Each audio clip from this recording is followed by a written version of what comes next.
Hello and welcome back. This is the second lecture for topic 6 for Congress, where we look at theories of representation. In this lecture, we're going to look at the two theories that they talk about in your textbook, the sociological representation and agency representation. And while we're going to talk about both of these theories, we're going to spend most of our time taking a look at sociological representation. So let's get started. Congress plays three main roles in the United States, and all of these roles are covered in the textbook, but we're going to focus in particular on the first, that one of the main roles that Congress plays is to represent the people. It's known as the People's House, and so it's most closely connected with the will of the people. Congress obviously also makes laws. I'll post a short video, not of mine, but of another source that kind of walks you through the legislative process. There are a lot of details about the legislative process in the textbook that you'll be reading about.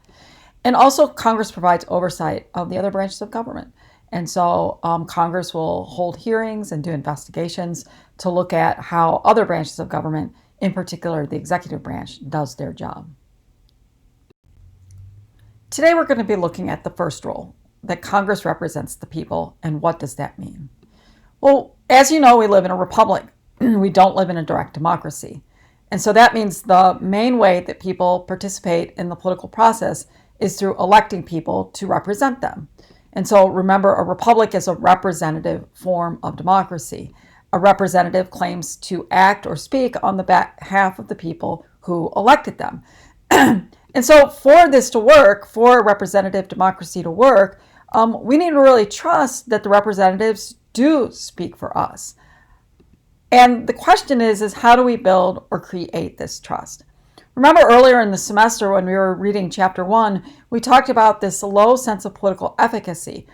This idea that a lot of people in the United States don't feel that their lawmakers actually represent people like themselves, or really know what it's like to live in their shoes. There's this disconnect, this sense of distrust that those who represent us don't do a good job even knowing who we are. And so these two theories are theories about how do we build or create this trust. And those two theories are the sociological theory of representation and the agency theory of representation. So let's define both of these theories. The sociological theory of representation asserts that we trust our representatives to act on our behalf because we share similar sociological features. And so that there's a sense that our representative bodies sort of sociologically share the characteristics of the broader society. Sociological features are gender, race, religion, age, class, ideology. And there's a sense that when it comes to the way people are socialized, that is the way that they learn their values and belief, that being a member of a particular group has an impact on the way that you are politically socialized, has an impact on your political beliefs. In other words, that an African American might have a greater level of trust in an African American representative because they might feel that that representative had the same life experiences as that person has. And because they've had a similar lived experience, they can trust that person to make decisions that reflect the concerns of the constituents. It's sort of like if the constituents in a district are primarily of modest income, they might trust a representative who is also of modest income because they know what it's like to struggle hard to make ends meet. Okay? And so sociological theory of representation is that trust is built because we have confidence that if Congress looks like the people in the United States, that we can trust that their lived experience is sort of similar to our lived experience, and it develops a bond with the person that's representing you. The other theory is agency theory of representation. From this perspective, this theory asserts that it doesn't matter whether or not your representative shares similar sociological characteristics as the people that they represent. They think that we trust our representatives to act on our behalf because we are formally bound together. That we are the client and we elect an agent, right, to act for us on our behalf. And that it's that formal relationship that builds trust between the constituent and their representative. We're formally bound together, and if we don't like that relationship, the voter has the chance to end that relationship in any sort of similar to any sort of client-agent relationship. And so the thinking is that we elect the representative, and it doesn't matter whether the representative has similar sociological characteristics as we have. It doesn't matter whether their lived experiences are similar to ours. But we just elect these representatives, and we expect them to represent our interests regardless of the representative's sociological features. And if they fail to represent our interests, we hold them accountable. And how we hold them accountable is that we don't vote for them in the next election. So for example, let's say that you are a woman and that you expect that your representative, regardless of whether they're a man or a woman, that they're going to represent the interests of women, right? And so women might be more interested in making sure that there is paid family leave, so that when you have kids, when you have a child, that both the man and the woman can get paid leave in order to help in those first critical months as a new child comes into the world. A woman might be interested in women's healthcare issues, making sure that women don't have to pay more for their health insurance than men due to pregnancy or other health-related issues that are related to being a woman or a man, right? And so, the thinking here is that if you're a woman and you elect a man and the man goes in and fights really hard for women's issues, then excellent, that you elected them to represent your interests, they're representing your interests, and you're happy about that. And if they fail to do that, you elect someone and they're not fighting for your issues, then you just, you yank them out of office. You don't vote for them the next time, and they basically lose their job. So we're going to focus here on sociological theory of representation in more detail. You can learn more about the agency theory of representation in your textbook and talk about all the ways that representatives work really hard to represent their constituents, whether that's through casework or whether that's through supporting particular bills that help their particular district, etc. So there's lots of ways that representatives strengthen that formal bond between themselves and their constituents. But here we're going to focus on sociological theory of representation in more detail. So this theory asserts that the legislative body should be demographically representative of the larger body that they represent. The people's house should look like the people, in other words. And so the question is Congress demographically representative of the United States?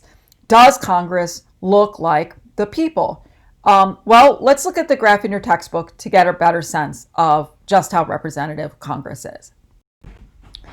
Okay, so this is the graph that's in your textbook that compares the United States population to the population of the Senate and the House. Now, how do you read this graph? Okay, well, there are three arcs: the outside arc, and then the middle arc, and then the inside arc, okay?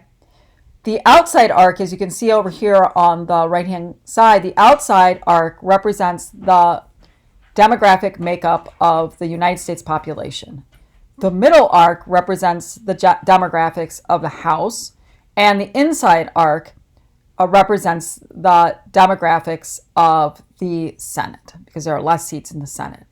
And so you can kind of match up the colors to sort of see whether or not the House and the Senate share the same demographic breakdowns as the general population.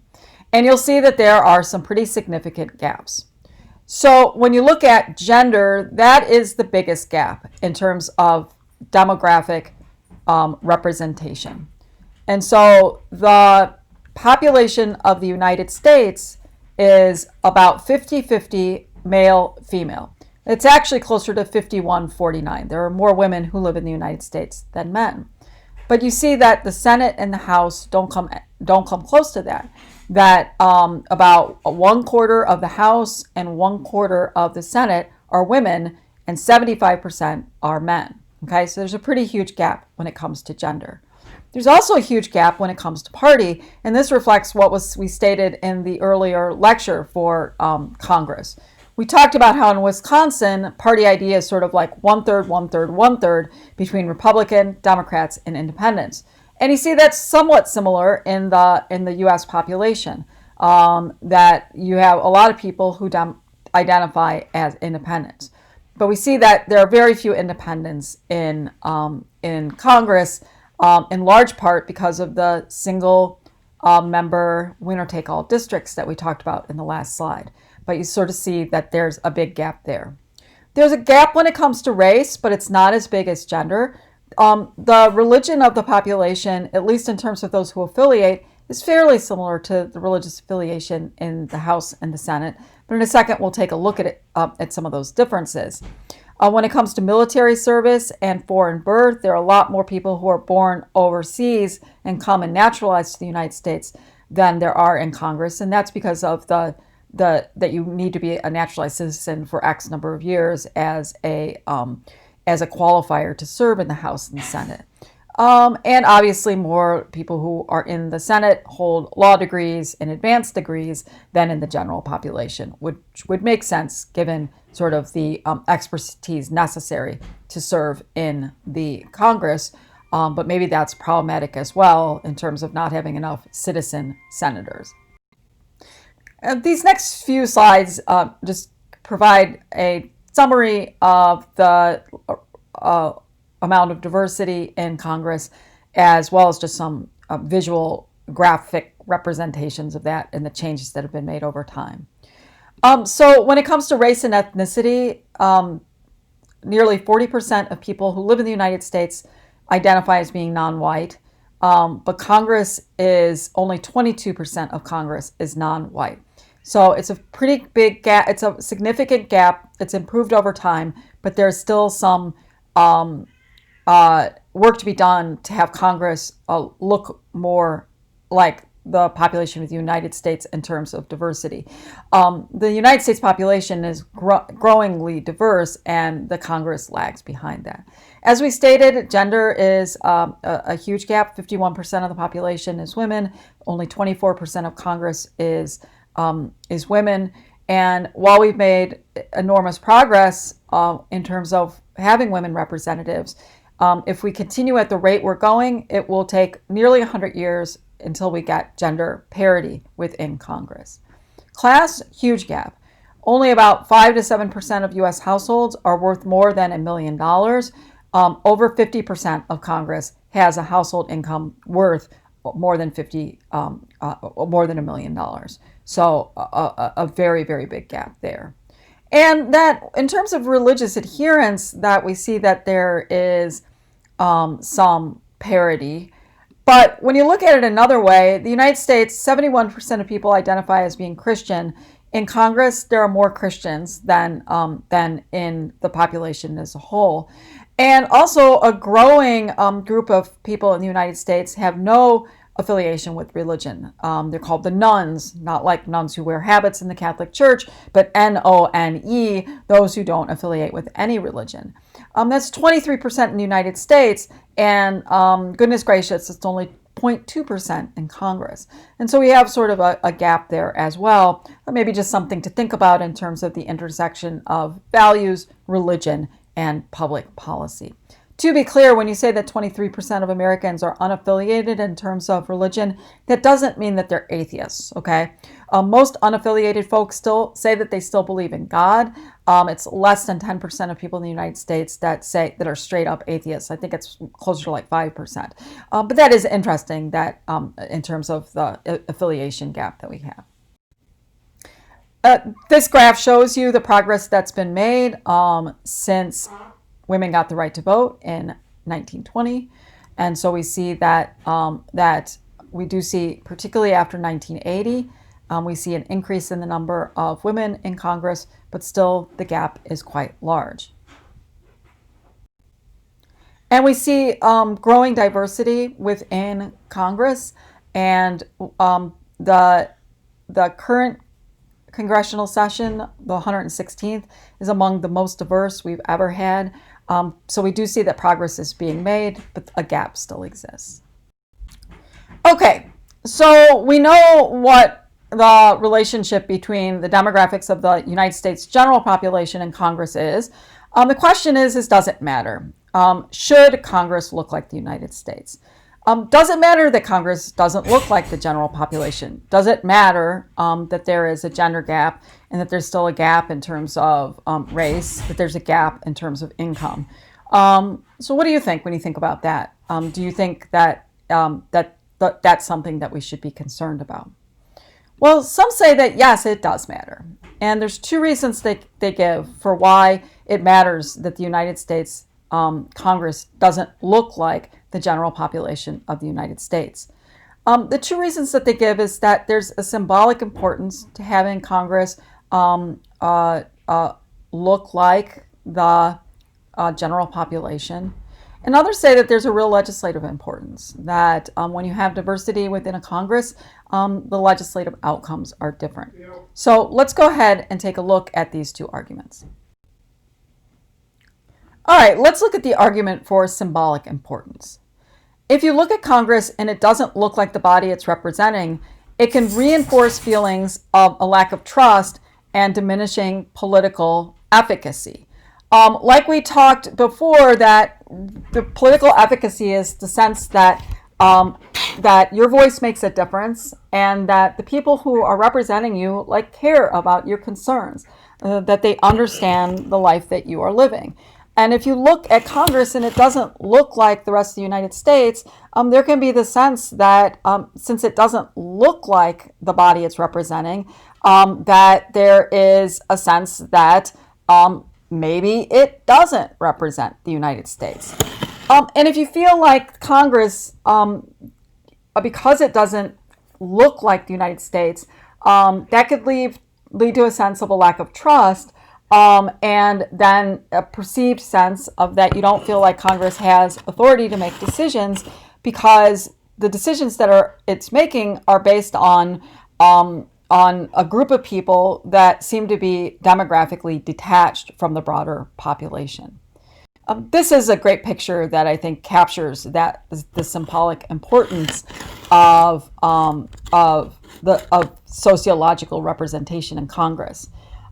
This took place soon after President Trump was elected to the presidency. And one of his agenda points as president was to overturn the Affordable Care Act.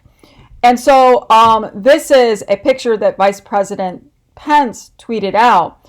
And it's a picture of the Freedom Caucus. And the Freedom Caucus is a group within the Republican Party that was really wanting to get rid of the Affordable Care Act, and that in this instance, they're discussing the essential health benefits coverage that the Affordable Care Act provides. The essential health benefit coverage is saying that all health insurance packages must cover certain essential healthcare benefits. And included in those are maternity care, newborn coverage, wellness checkups, and other sorts of preventative care. And a lot of those essential health benefits affect the health lives of pregnant women and children. And so, this picture shows a picture of all men who are sitting around the table talking about ending the Affordable Care Act's coverage of maternity care, contraceptive coverage, and newborn coverage. And you look at that, and if you're a woman, you'd be like, whoa, here's a group of guys that maybe don't know what it's like to the challenges of raising a newborn or the challenges of being pregnant. And here they are deciding that they're going to get rid of that coverage. And so whether or not that's the case, symbolically you look at it and it communicates a message to the broader population that that you can't trust that this group of people that lacks diversity in terms of gender and in terms of race as well, you might not trust that they're making decisions that are in the best interest for everybody who lives in the United States.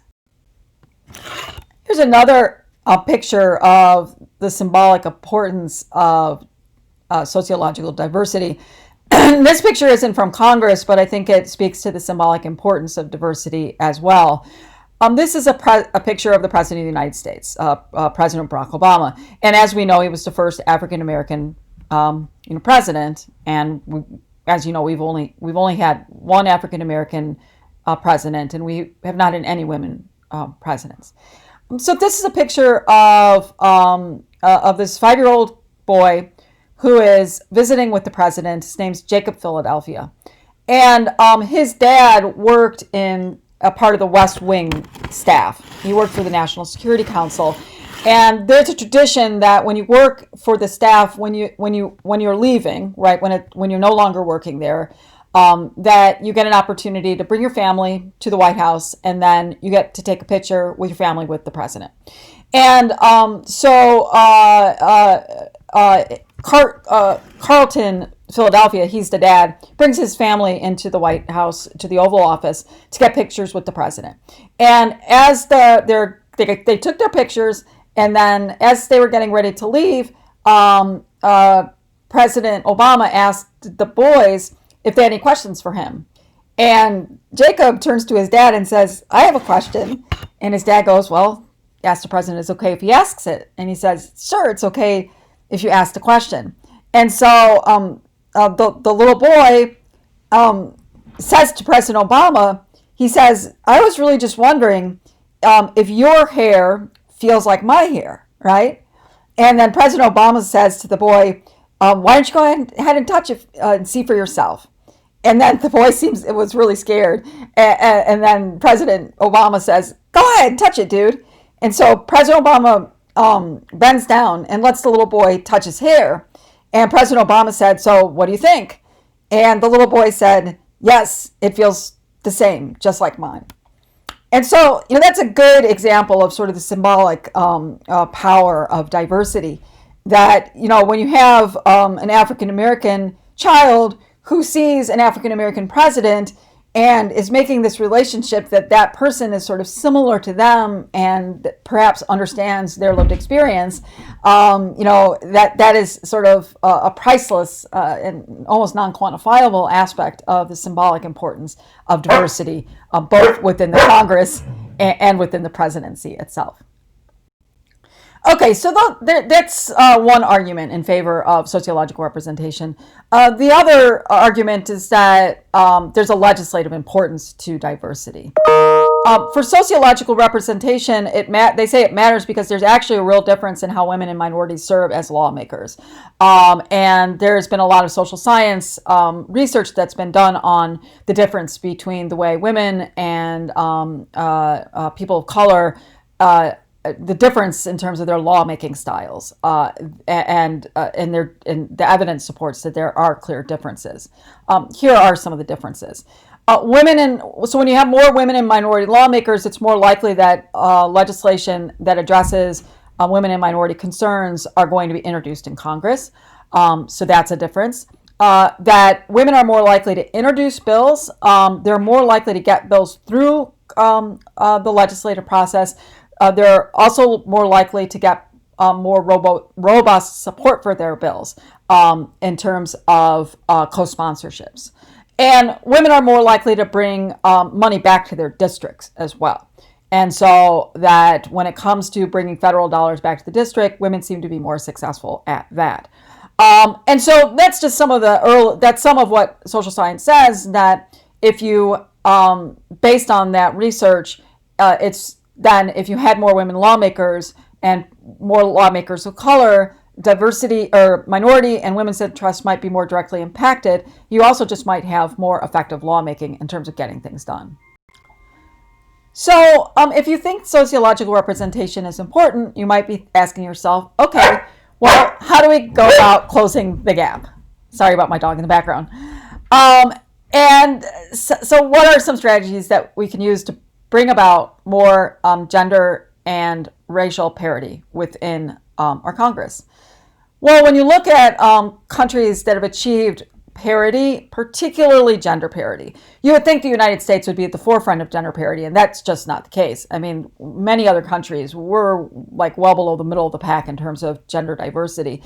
Many other countries have a much lower gap in terms of gender and representation in their parliaments or in their legislative branches. And a reason for that is because they use quotas. Okay, quotas basically say that you will sort of set aside seats, 50% for women, 50% for men, and that's how you get to gender parity.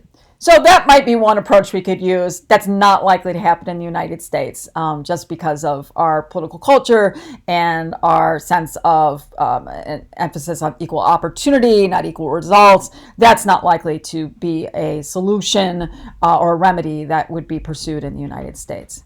Other things that are more likely to happen is, and this would address also the lack of parity we have when it comes to economics, right? We saw that so many people in Congress are millionaires, and where that's not the case with most folks who live in the United States.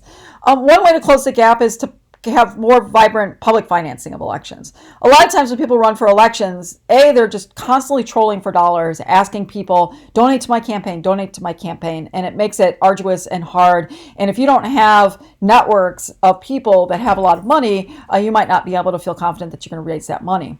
Well, public financing of election is where everybody sort of voluntarily donates like a few dollars via their taxes. We still have this in the United States when you fill out your federal taxes, to a big pool that can be pulled upon by those running for office. For the federal taxes that's used for funding of the presidential elections. The thinking is if we have a better opportunity to publicly finance election, that might encourage more people that have less means to participate in running for election, and that would close the gap both economically and in other ways as well. The way we vote might help close the gap. When it comes to both women and minorities, there's a sense of that a person might really want to vote for a women candidate, or they might want to vote for a minority candidate, but they might worry that that person is not going to be able to win statewide election, like in terms of the Senate, or win for the presidency. I mean, look at the Democrats. There were so many women running in the Democratic primary, but I think there was this real sense that after what happened in 2016 with Hillary being beat by Donald Trump, I think there was this real sense that is it even possible for a woman to run and win the presidency? And so some think that the reason that Biden was nominated as the Democratic nominee was because there was just big fear of the electability question. Well, ranked choice voting is where you vote for your first choice, your second choice, and your third choice of candidate. And then if the person you voted for doesn't come in the top two candidates, then your vote gets funneled to your second choice, right? And so some think that ranked choice voting is a way to close the gap because it takes the electability question out of the calculus. Institute term limits, as we know that there's a high incumbency advantage. You'll be reading about this. Once you're in office, the chances of you, if you run for re-election, the chances of you getting re-elected are really high. That means that just new seats don't open up very frequently in Congress. As we see, James Sensenbrenner has been in office since 1979, so we don't get a lot of turnover. And I'm not picking on James Sensenbrenner. I mean, a lot of people, Dianne Feinstein, right, from California senator, been in office forever. So if you institute term limits, that would reduce the presence of incumbency, open new seats, and have more diversity potentially. And in particular, some of the research on for women and running for office is there's this sense of this confidence gap. A lot of times women don't run for office because they don't think they're qualified, but they're very qualified. And that a lot of times they need to have encouragement from other role models, women who are in office or others who are in office, who just say, no, you've got this. You're more than qualified to run for office, so go for it. I don't think research has been done on that with people of color, but it wouldn't be hard to think that there might be a similar sort of dynamic going on there as well. So these are just some of the suggestions that have been made for those who care about sociological representation to close the gap. All right, thanks a lot for listening, and I will talk to you again soon.